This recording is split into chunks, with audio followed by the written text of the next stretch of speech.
are people that I've known many Masons in my life. They're people that are very well acquainted with the history of both Europe and Africa. As a matter of fact, one of the degrees is to study the Quran and realize the organizational capacity that it has for a society in restructuring the world when Europe lived in absolute chaos and darkness.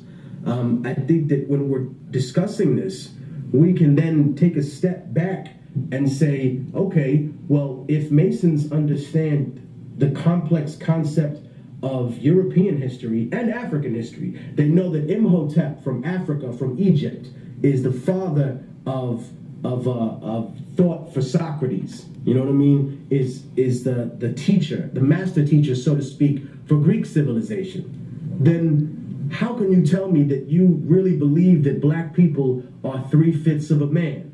That 3/5 of a human being, that you're a monkey, that you're the missing link, you're the de-evolved version of white people. You obviously didn't believe that. You just needed an excuse to take them, to steal them so that they would build America for you. And in that sense, you created racism yourselves. Because if you had just said what Rome and what the Arab Caliphate and what medieval Europe did, which is, you know what? You lost the war. That's why you're a slave. We don't need an excuse to take you.